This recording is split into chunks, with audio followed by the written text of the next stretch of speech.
Mesdames et messieurs, bonsoir et bienvenue à cette nouvelle édition de votre journal africain de l'économie et des affaires, African Business Tonight. À la une de l'édition de ce soir, la Banque africaine de développement relance son projet de délocalisation de son siège vers Tunis.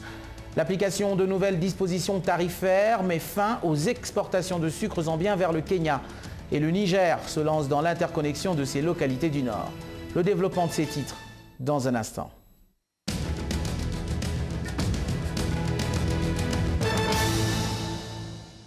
Restons toujours au Niger, où la Chine va investir plus d'un demi-million de dollars américains dans des opérations de prospection de charbon minéral dans le département de la Toua, à 500 km au nord de Niamey.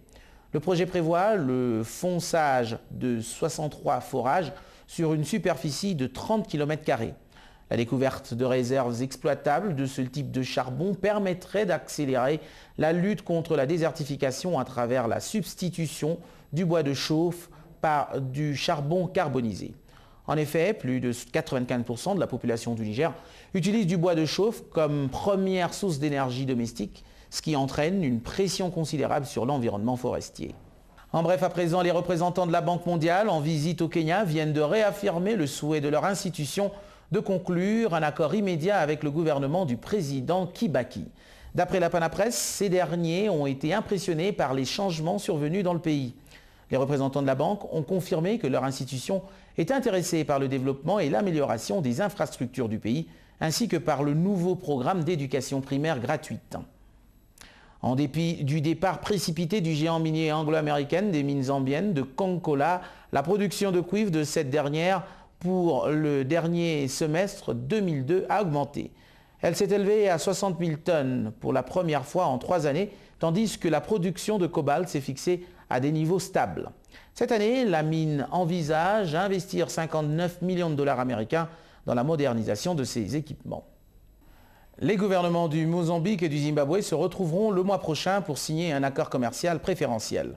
La balance commerciale entre les deux pays penche fortement en faveur du Zimbabwe, situation qui avait suscité des protestations acerbes de la part des milieux d'affaires mozambicains. Les deux pays envisagent de supprimer le paiement des taxes à l'entrée sur l'essentiel des marchandises qui traversent leurs frontières.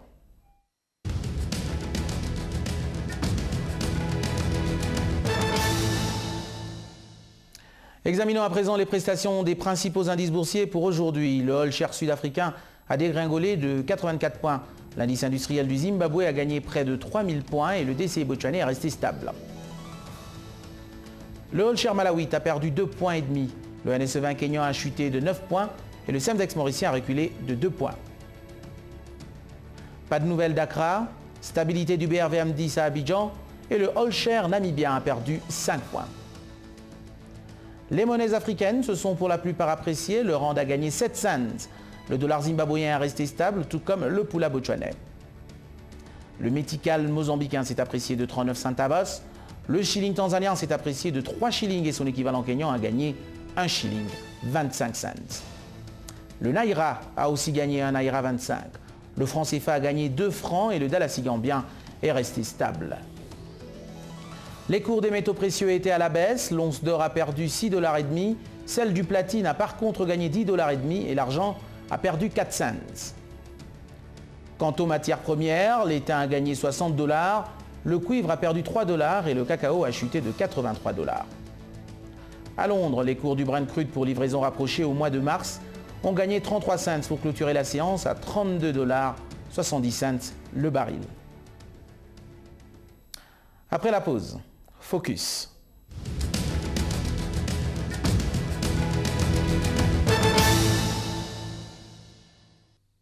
John Kaninda s'entretient ce soir avec Joseph Fonambélé, avocat et membre de l'International Business Practice de Douala au Cameroun.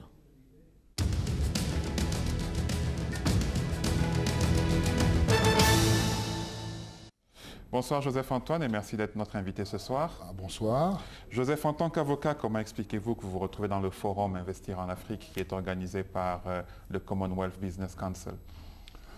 Certainement parce que je crois d'abord que les avocats ont leur rôle à jouer dans pour la promotion des investissements en Afrique. Ensuite parce que en tant que secrétaire régional pour l'Union internationale des avocats pour l'Afrique centrale, J'ai eu moi-même déjà organisé un séminaire, une conférence de ce type avec l'UIA, comme on l'appelle, à Yaoundé, en 1998. Ensuite, enfin parce que je suis en ce moment le vice-président du comité national camerounais de la Chambre de commerce internationale. Donc toutes ces activités, une partie aussi de mon expérience fait que je suis très sensible et très proche de toutes les questions qui regardent les investissements en Afrique.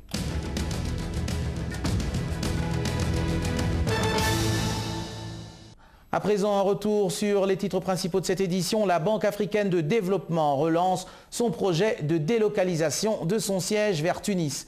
L'application de nouvelles dispositions tarifaires met fin aux exportations de sucre zambien vers le Kenya. Et le Niger se lance dans l'interconnexion de ces localités du Nord. Voilà qui met fin à cette édition. Au revoir et à demain, même chaîne, même heure, pour un nouveau tour d'horizon de l'actualité économique de votre continent.